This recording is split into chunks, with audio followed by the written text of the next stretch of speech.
Writing canon characters out of character is widely considered to be one of the defining traits of bad fanfiction. But did you know that a skilled writer can write a canon character OOC and make it work? In my last two videos, I put out of character writing on trial. This time, I'm coming to its defense. There are 4 valid reasons why a writer might choose to write a canon character OOC, and we are going to cover them. Starting with Chapter 1, Fanon Characterization. Like we covered 2 videos ago, a lot of Fanon characterization can result from not great things like woobification or flanderization. But Fanon characterizations can also arise from fandoms of an ongoing story. They might latch onto a character and flesh them out one way, only for new canon content to take that character in an entirely different direction. The fandom might have expected a character to be morally grey, while canon reveals that they were more sinister than we thought.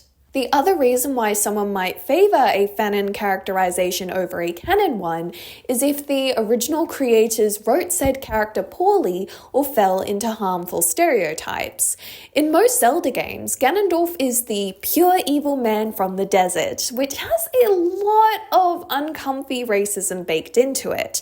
In response, parts of the fandom prefer to write him as a more nuanced, morally grey figure, a victim of Hylian propaganda, or even reimagine him as a hero acting in the best interest of his people. This leans into our second reason for deliberate OOC writing, and that is Chapter 2, Themes and Character Arcs. Sometimes it's worth changing a canon characterization if you want to give a character room to change and grow, or if you want to demonstrate particular themes in your work, especially if those themes are present in canon. The best example I know of this is a loose retelling of Twilight Princess called The Strength of Courage by Equinox Wolf. In canon, Link is a blank slate character for the players to project themselves onto, but his one consistent and defining character trait is his courage. He even bears the Triforce of Courage in both canon and this fic. Equinox Wolf decided to reimagine Link as someone far more afraid and cautious than his canon counterpart. And while it makes him OOC, it also greatly enhances the theme of courage that canon Link is meant to represent.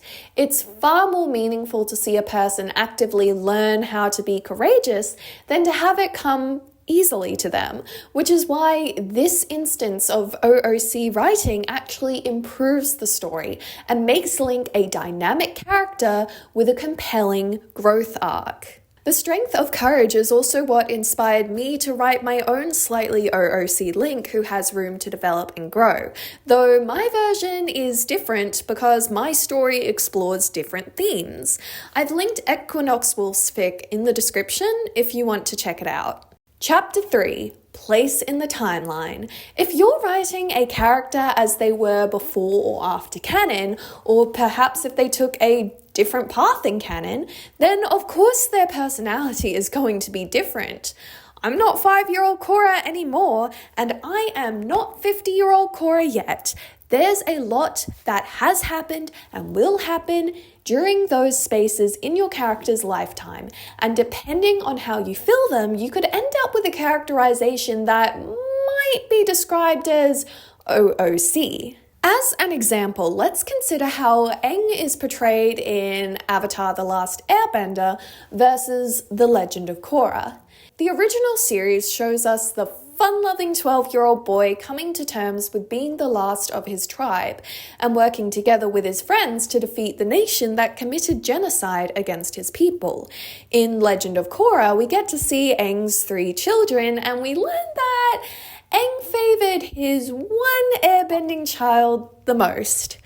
A lot of fans found the idea of Aang being an absent parent to two of his kids out of character, but they often forget that during that time skip between The Last Airbender and Legend of Korra, Aang and his airbending son Tenzin bore the sole responsibility of rebuilding the Air Nation and keeping the art of airbending alive. Aang had to choose between being a better father or ensuring that his culture survived genocide. There is no perfect solution in that scenario. So if you want to write a fanfiction that features a character as much older or younger than we see in canon, consider what might have happened during those time skips and how they would result in a characterization that contrasts their canon portrayal. Chapter 4: Adding Diversity. Diverse representation has improved lately, but we still have a long way to go. Official media still has to fight against editors, publishers, censors, and even their paying audiences for its diversity. But in the world of fanfiction, our only filter is ourselves. Anyone else we can block. This means we can add diversity to our favorite characters if we want to, even if that contradicts canon. We can race-bend white characters or make a confirmed cis-het queer. We can give them disabilities, religions, transitions, and more. Sometimes you can slip diversity into those blank spaces we talked about last video, such as how a man who has only been romantically involved with women in canon could still be interpreted as bisexual. And sometimes we could disregard canon altogether, such as making a white character black. Honestly, I'm really not sure if this even counts as out of character, because most of the time, it doesn't change the base character all that much. The point is that you don't have to accept a lack of diversity in canon in the name of writing in character. In short, OOC is only bad if it's done without intent. If you understand a canon character and why they were written the way they were, then you can change their characterization in a way that still respects their roots, regardless of whether you liked the original version or not. And now we have finally reached the end of our trilogy about writing in or out of character. Definitely watch the last two videos if you haven't already. And if you need even more help understanding the canon characters in your fanfiction, I have the exclusive Break Down Your Blorbo worksheet available on my Patreon, as well as the original scripts for all three of these videos, so you can refer to them whenever you like. Also on my Patreon, you will get early access to all my videos, as well as your name in the end card.